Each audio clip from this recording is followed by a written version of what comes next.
o imortal Emílio de Menezes.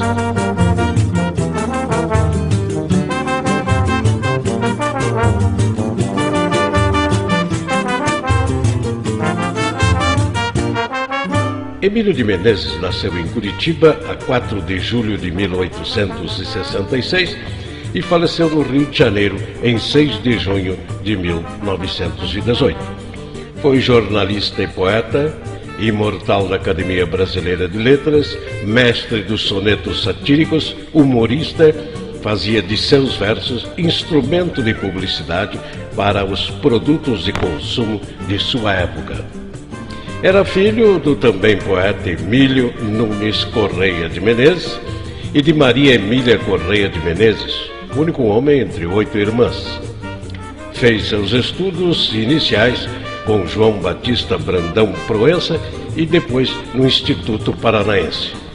Sem ser de família abastada, trabalha na farmácia de um cunhado e ainda, com 18 anos, muda-se para o Rio de Janeiro, deixando em Curitiba a sua marca de uma conduta já destoante ao formalismo vigente, nas roupas, no falar e nos costumes. Boêmio, na capital do país, encontra solo fértil para destilar sua fértil imaginação satírica como poucos. A amizade com intelectuais, entretanto, fez com que tivesse seu nome afastado do grupo inicial que fundou a Academia Brasileira de Letras em 1897. Mais tarde, em 1914, teve seu nome aprovado para suceder Salvador de Mendonça na cadeira número 20. Designado para saudá-lo no ato da posse, o acadêmico Luiz Murat adoeceu e a cerimônia foi adiada. Emílio então escreveu um discurso e se propôs a fazer sua leitura em substituição à saudação de praxe. Mas eram tantas as impropriedades no entender da academia que o poeta foi orientado a mudar palavras e conceitos aberrantes das praxes acadêmicas. Emílio protelou quanto pôde para fazer as emendas sugeridas e, quando faleceu, 4 anos depois de ter sido eleito, ainda não havia tomado posse de sua cadeira. Em sua vida carioca, tornou-se jornalista e, por intercessão do escritor Nestor Vitor, trabalha com o comendador Coruja, afamado educador. Em 1888, casa-se com uma filha deste, Maria Carlota Coruja, com quem tem no ano seguinte seu filho Plauto Sebastião. Sua verve bem-humorada levou a ser convidado a fazer pequenos versos publicitários para produtos da época. Mas Emílio não estava fadado para a vida doméstica. Neste mesmo ano, separa-se da esposa, mantendo um romance com Rafaelina de Barros. Autor de versos mordazes, eivados de críticas, das quais não escapavam os políticos da época, Emílio de Menezes seguia a tradição iniciada no Brasil com Gregório de Matos e também se notabilizou como mestre dos sonetos. Nomeado em 1890 para o recenseamento como escriturário do Departamento da Inspetoria Geral de Terras e Colonização, Emílio aposta na especulação da falácia econômica do encilhamento, criado pelo ministro da Fazenda Rui Barbosa. Como muitos, fez fortuna rápida, esbanjou e, terminada a febre ilusória, foi à falência como quase todos os demais investidores. Não muda, entretanto, seus hábitos. Continua o mesmo boêmio de sempre, a povoar os jornais da época com suas percussientes anedotas.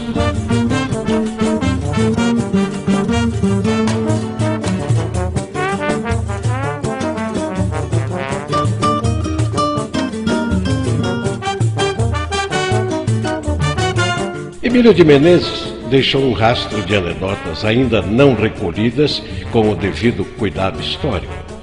É possível que algumas nem tenham sido criadas ou vividas pelo poeta e a comunicação oral já tenha aumentado mais alguns pontos nas sucessivas narrações. Mas as que aqui apresentamos têm o sabor do humor emiliano.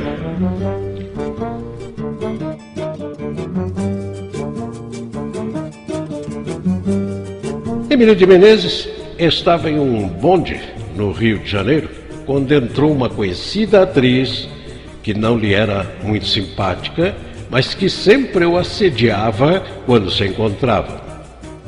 Ela procurou sentar num lugar vago a seu lado, mas o poeta lhe desencorajou com uma pronta observação após verificar que havia lugares disponíveis mais atrás. Atriz atroz, atrás atriz.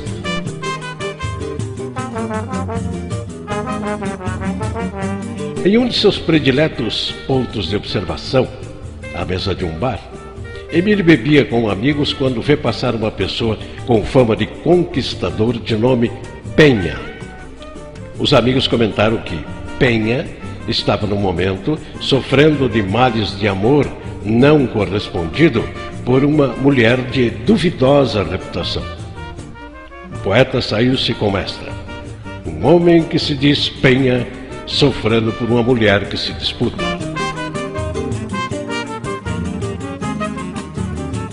Manhã de sexta-feira santa.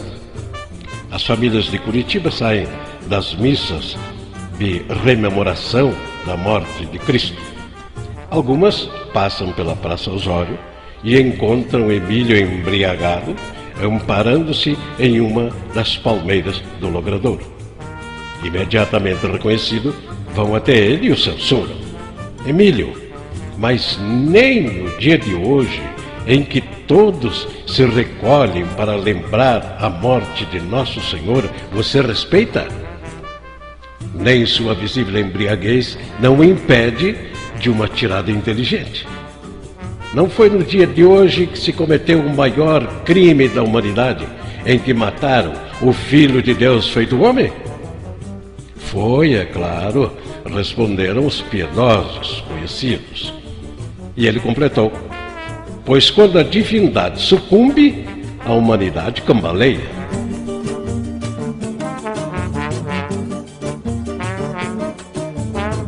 Mesmo cenário, Praça Osório, no centro de Curitiba. Postado em sua mesa em um bar com vista para a praça, Emílio vê uma senhora bastante obesa a tentar acomodar sua massa corporal em um banco de madeira. Mas o assento não suporta o peso e cede, para susto da untuosa dama. Emílio não demora a fazer sua observação. É a primeira vez que vejo um banco quebrar por excesso de fundos.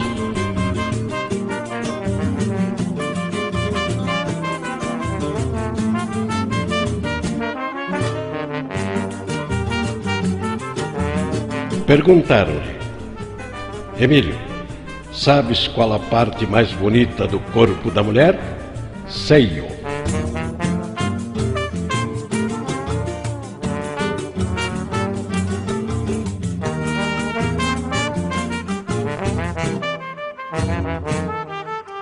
O poeta visitava uma exposição agrícola e deteve-se ao examinar alguns exemplares de espigas de milho no pavilhão de cereais. Aparece ao seu lado um amigo espirituoso que, sabendo das qualidades de Emílio como trocadilhista, quis antecipar-se e disse: Emílio. Emílio nem sequer sorriu pela blague a ele dirigida e logo respondeu: estás com aveia hoje? O humorista improvisado percebeu que não poderia concorrer com a veia cômica de Emílio e fez menção de despedir-se e sair de fininho, mas o poeta o interceptou. Não se evada. E puxou até uma cadeira próxima, colocando-a sobre o assento. Pronto, sentei-o, mas não te preocupes, a ti não intrigo, somente humilho. Apertado para aliviar a bexiga, correu até um terreno baldio. Muito gordo, estava terminando de desafogar-se quando um menino grita: "Ih, eu vi seu negócio!" Emílio recompõe-se, chama o pirralho e lhe dá uma moeda. "Tome, você merece. Há anos não o vejo."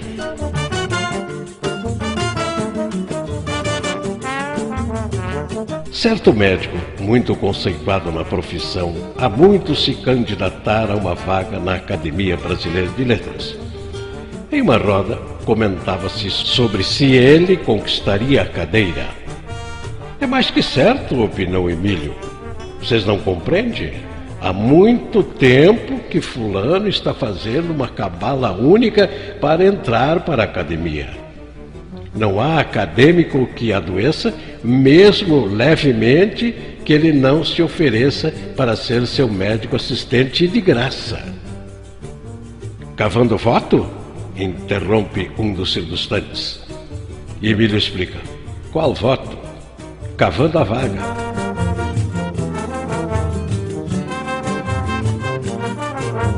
Ainda estudante, Emílio se aborrecia com os discursos de um certo professor Saboia na sala de aula. Percebendo seu desinteresse, o mestre lhe pergunta: "Senhor Emílio, defina a sabedoria."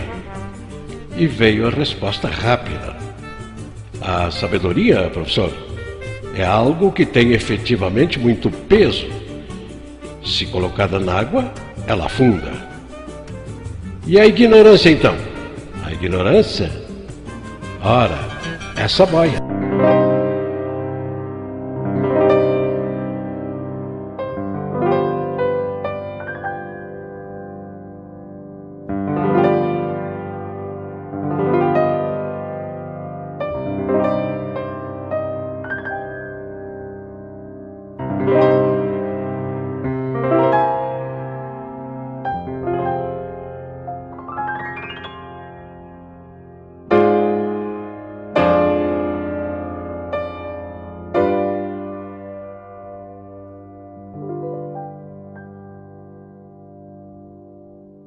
Germinal.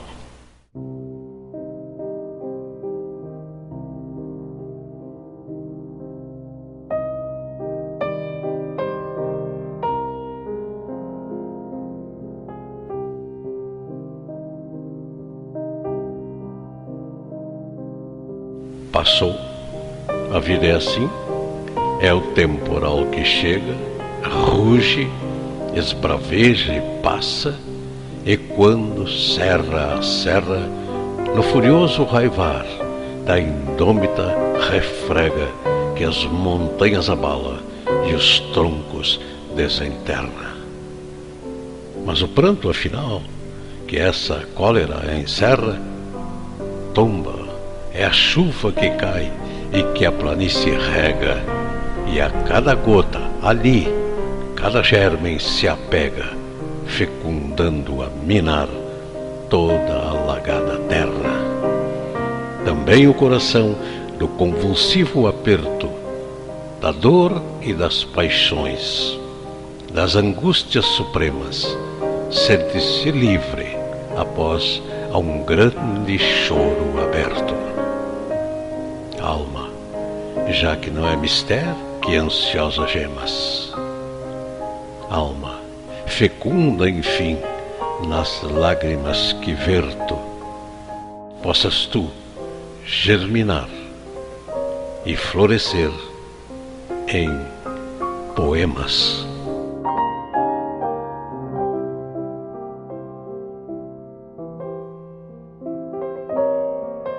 Bastos Tigre, no dia seguinte ao da morte do querido e pranteado amigo, escreveu este soneto.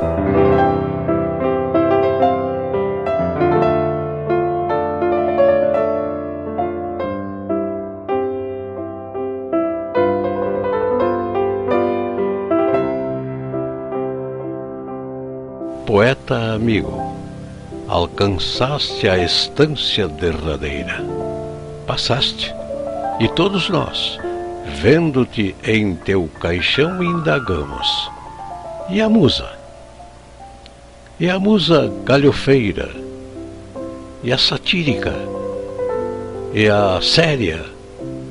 E a triste? Onde é que estão? Nenhum apareceu à tua cabeceira, mas não os condeneis, pulcro espírito, não. Fugiram por te ver da negra cova à beira, sem te poder valer, sem te dar salvação. E morreste, alma boa, alma pura, descansa neste, sabes-lo tu, misterioso lugar em que o nada final sobre o tudo se lança.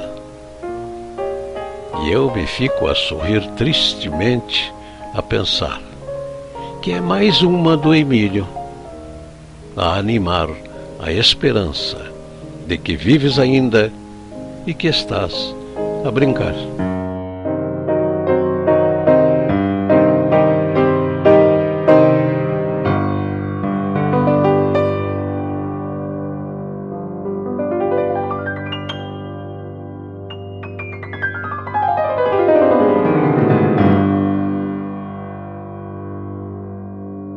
Emílio de Menezes. Estas palmas são para você.